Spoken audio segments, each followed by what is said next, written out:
We're continuing this page today, taking our penguins and putting them in some water, so stick around. Hello colorists, welcome to PencilStash, a weekly show all about coloring. If you're new to the channel, please consider subscribing to get all the new content, and be sure to hit that like button if you're enjoying my videos. Hey there Pencil Stashers, thanks for joining me today in video number 2 of this page. We're continuing right where we left off with our finished penguins. If you missed that video and want to check it out, I'll leave a link in the description, or you can check out the rest of the videos on my channel. So today, we are focusing solely on the background water, all this completely open white space here. Now, the technique we'll be using on this will be utilizing a ton of different blues and even the black pencil. So I've pulled a few that I think I want to use, utilizing my awesome color charts as a guide. So I've pulled these and I'm going to have them very, very close by. And because I'll be switching colors extremely frequently, I'm not going to be calling out each individual color as I use it, because that would be dizzying for you, for me, for everybody. So I'm going to list out all the blues here on the screen in a moment so that you can follow along if you choose. And let's jump right in. I'll start here in one of these little tucked in corners, and I'm going to use a semi-dark color here in the corner and just kind of focus a bit more on lighter colors in the more open areas, kind of once we get out of these little nooks and crannies. And what I'm doing is I'm using light to medium pressure in a circular or kind of an orbital motion, and I'm just laying down color in a few random spots to start. And I know I sound like a broken record, but using that light pressure will make it so much easier to blend into the other colors that we're going to be putting down right next to it. Now I'll switch to a different color, one that's maybe a little bit darker, and I'm going to be putting this down in a couple more areas, making sure that I'm feathering it into and over the previous color to smooth out those transitions.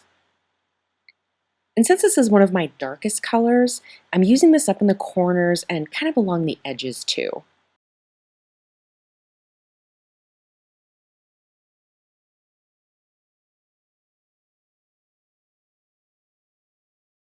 Now I'll switch to a brighter blue to add this sort of tone to our page. And again, I got a bunch of different blues that I've pulled, but you'll kind of notice that they're all relatively in the same sort of blue hue color family, meaning that there aren't any weird kind of outlier colors like teal that would stick out amongst these. I wanted them to be all relatively similar in tone. Not to say that you can't do that, you absolutely can. I would just encourage you to test them out together, maybe on a practice sheet before committing them to your page. Make sure you're filled with happiness instead of color regret.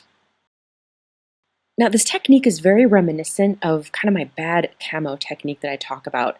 Placing down a bunch of colors together, feathering them, and then using your blender to bring them all together. And that's pretty much what we're doing here.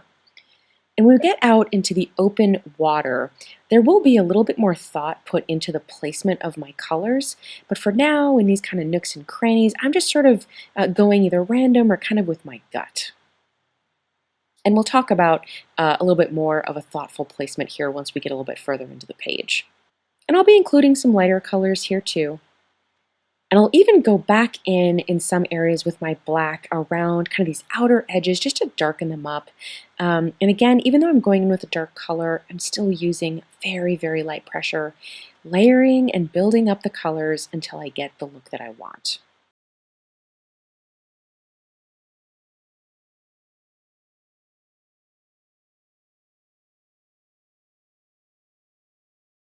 Now, just to show you in this section, I'm going to use my blender to push all these colors together, just in this little section. Now, you can either do it in little sections or you can do the whole page and then blender at the end. I find that the blender is actually very hard on my hands, so I like to do it in sections just to save myself a little bit of pain. And when I use my blender, I like to use circular or, again, those kind of orbital motions, especially with the blender, as it keeps these colors and the kind of pushing together of them, it keeps it soft, as I don't want to have any of my colors kind of pushing outward in any weird straight lines, because if you're not careful, they can do that. So there you go. We'll repeat this little section again and again, building outward from all of these little nooks and crannies and around these cute little creatures. And I'm leaving the waves and the bubble shapes for another video, as I think that that will be a tutorial all on its own. So you can leave those for now too. And I'm not going to lie to you, this is a very, very long process. Just the background water on this page alone, not even the double spread, took me a few hours. And I had to stop every once in a while just to rest my poor hand. Coloring is definitely a game of patience and a labor of love.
Now this color that I'm using here, this is Crayola's Absolute Zero. It's a super light blue, and it actually turned out to be one of my favorites on this page. It was very, very versatile, and I used this a lot in the areas that I wanted to keep nice and light.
So let's skip ahead a little bit and I'll show you what a bigger completed area looks like. See how I've built some movement into the water with the flow of the colors? Now, this will naturally come from kind of the placement of where you put down your colors.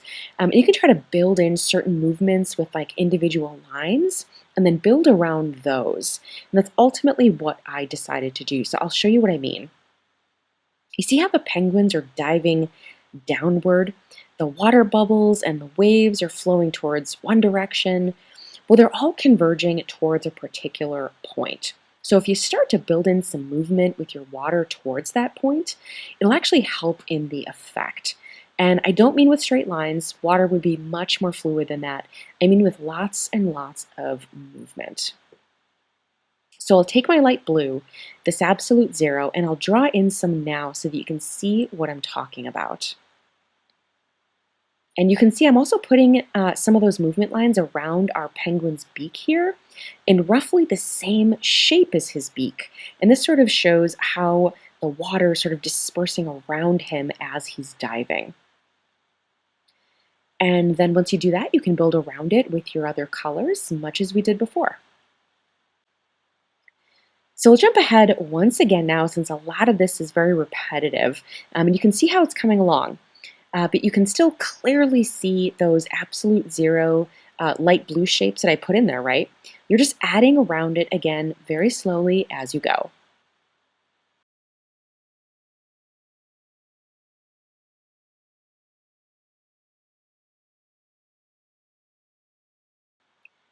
Jumping ahead again, I want to add in some lines of movement down at the bottom of our page, but I want to use very, very light pressure. So I'm going to show you a trick, and I've showed you guys this before, but for the folks that haven't seen it, I'm going to move the placement of where I'm actually holding the pencil down towards the shaft, towards the center of the pencil.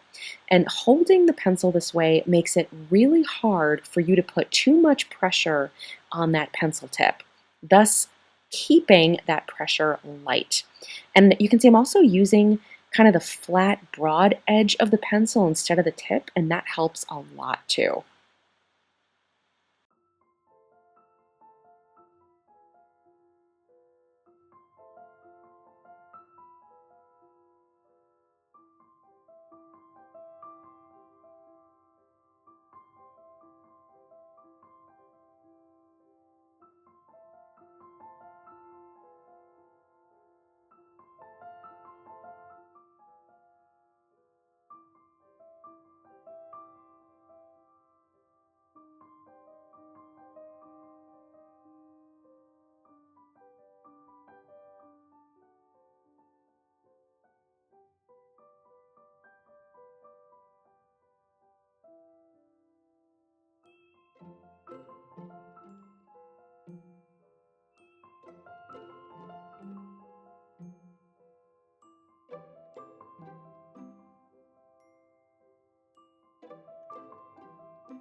Now we'll finish the page off, remembering to keep building in those lines of movement towards that convergent point.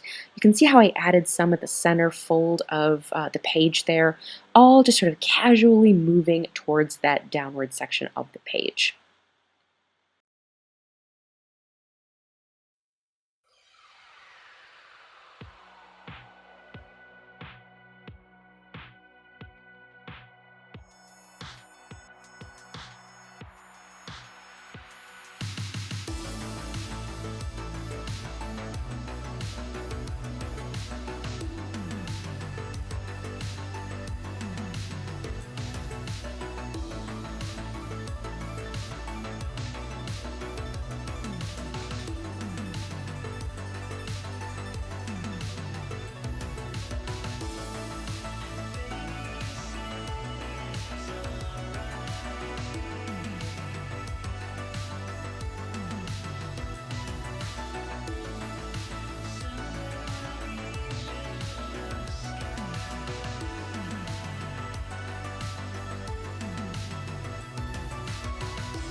So here it is for now in its semi-finished state. You'll see I left the area at the surface of the water a bit lighter, since that would actually be illuminated by the sunshine much more than the areas beneath it. So just a little bit of a bright spot up there. And you would do the same thing on the adjacent page of this spread if you wanted to finish the whole thing, building in that water movement towards that same convergent point. Basically, you're just mirroring it, and voila! In the next video, we will tackle those little creatures tucked into the waves and the bubbles, and we'll make them nice and bright so that they stand out.